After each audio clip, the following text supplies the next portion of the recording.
Next, a documentary report that asks the question, can Mighty Mouse save the day, or at least Saturday morning, for network television?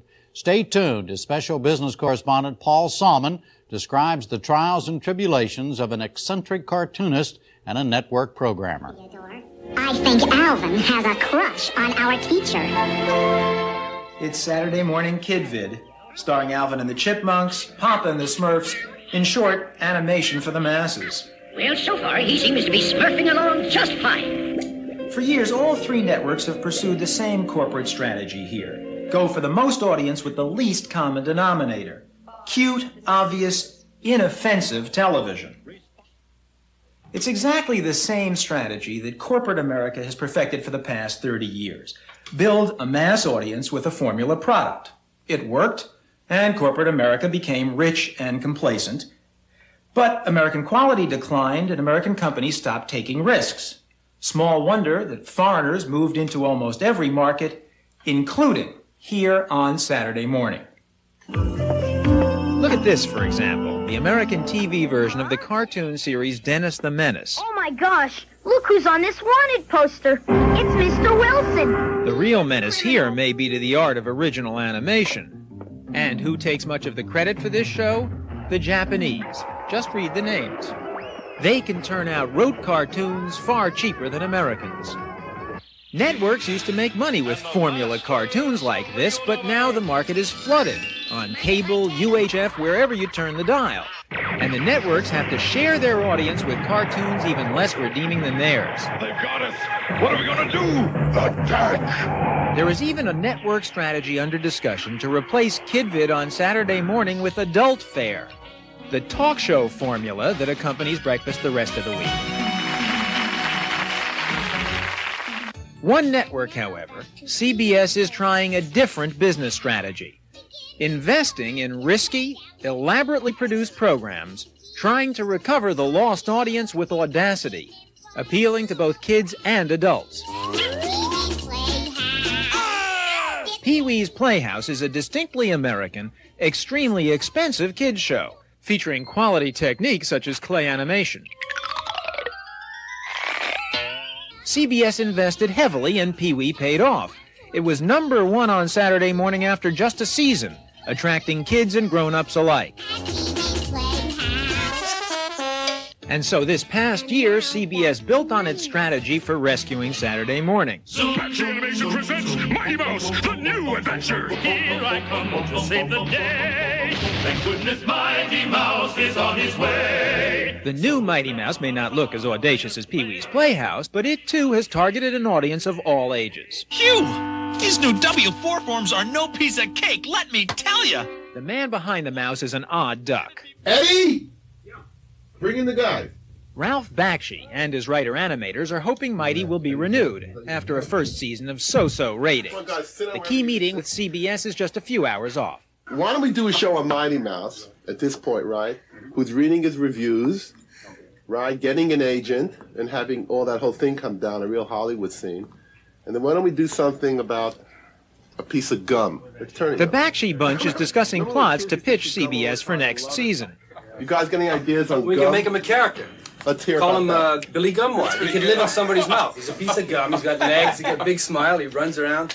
And you blow it up as a piece of bubble gum, like, you know, and it bursts. And what happens to the character? What's his attitude? Screams hideously, obviously. Here you are, Pearl, safe and sound. Honestly, Mighty Mouse, I could have walked to work, you know. Now, CBS could easily slam the door on Mighty. Costing $250,000 per episode to produce, the redoubtable rodent is losing money for the network. So the business tension is between CBS nursing the long-term health of a new quality product, or has been more typical of American industry in recent years, simply focusing on today's bottom line, and since it doesn't look too good, putting Mighty to sleep. You have to admit, though, that given Bakshi's past, investing big in him would seem to be taking a real chance. I'll get it. God damn it. Bakshi's first film back in the 60s was Fritz the Cat, an X-rated, drug-drenched feature whose juiciest scenes we still can't show you 20 years after they were made.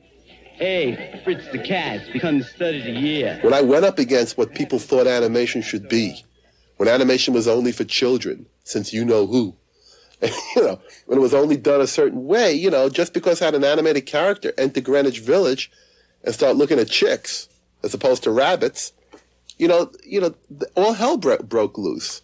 As Bakshi made clear in his autobiographical feature, Heavy Traffic, as a young cartoonist, he was committed to seamy realism, not exactly Saturday morning fare. Eat your breakfast, Michael, darling. But as network TV began to lose its audience, CBS decided to take a chance. First on Pee Wee Herman, then on Ralph Bakshi. Toned down, of course. In just 3 more hours, Bakshi's studio will find out how the network feels about its investment as season 1 comes to an end. What about Mighty Mouse becoming a star? You think that's too cliche, reading his own reviews? How do we do that? Getting agents? Scrappy's writing reviews for him that he's reading at night, and he thinks everybody still loves him and everybody really hates him. He's believing his stuff, right? It, yeah. What do you think? Give me your first reaction. Blah.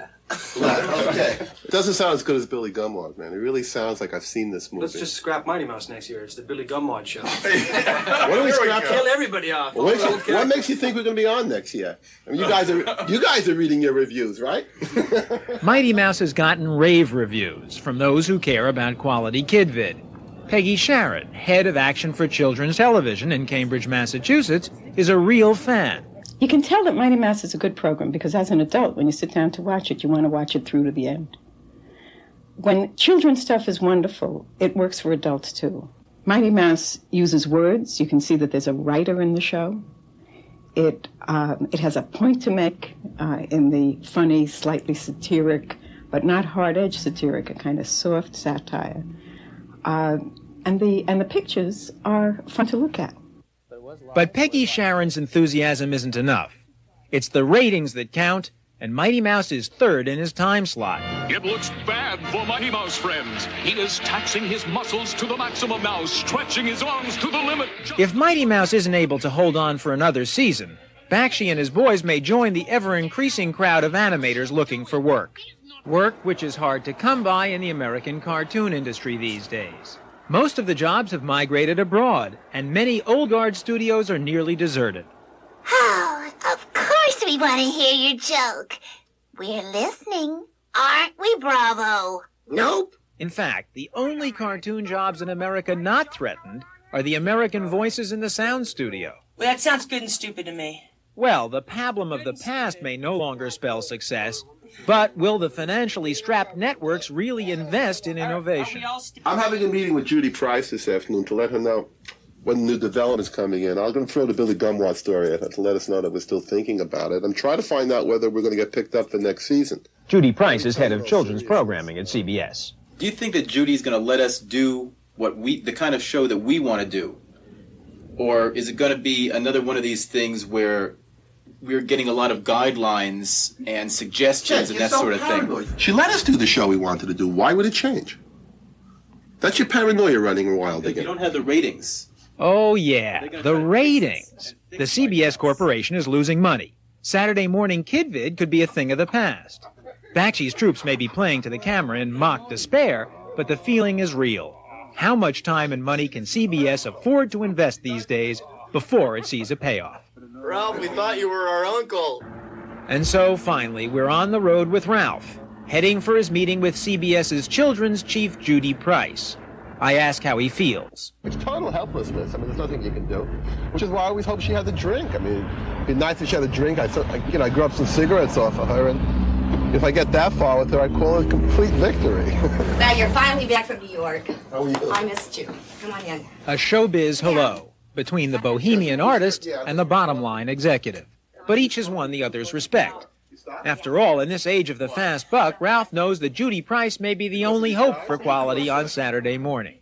Did you bring your developments with you? Basically, what I have is the new projects, character designs, and the story Bible. They're pretty much complete. Bakshi's dream is to remake Saturday morning, but first he has to keep Mighty alive. But it is the only show that stands a chance of renewal. It's based on the quality, and you've got to, though, now get the kids. Judy, which means a little softer and warmer. Warmer? Warmer. Warm. I want heart. Price is torn between the comforts of the old formula and the risks of a Ralph Bakshi. Well, we'll try to deliver you kids if it doesn't talk down to them and make it and turn into some sort of mush, but I don't think you want that either. No, right? no, I want quality, and I want quality that's going to be a hit. I mean, is that too much to ask? Because success is measured by how effective you are with an audience. You can have the best show in the world, and if it doesn't reach or is effective with an audience, it's not a successful show. Wrong. True. Wrong.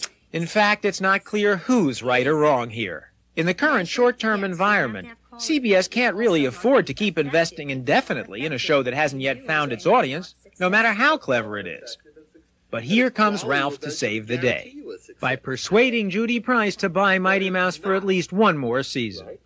If you consistently strive for quality, you will eventually get all the success you need. I agree with you. That's what we did one season. Yes, quality does end up begetting success over time. If we went If you make a good season, product, you're going to end up with it, finding its audience. But let's face it, it often takes time to build an audience for quality programming, whether it's Mighty Mouse or even what became the most profitable show in TV history, 60 Minutes. And no matter how chummy Bakshi and Price become, it's unlikely CBS will ever give Mighty the years and years it took before 60 Minutes finally turned a profit. In this short-term world, Mighty's lucky to be getting a second season. Where is the Mouse of Steel? Only he can save us now. Mighty Mouse, don't let us down. You can always trust the sound. I will never let you down. Even the Mouse of Steel can face powers beyond his control. If he fails next fall, he's history. And in the long run, Network Kidvid on Saturday morning might follow him down.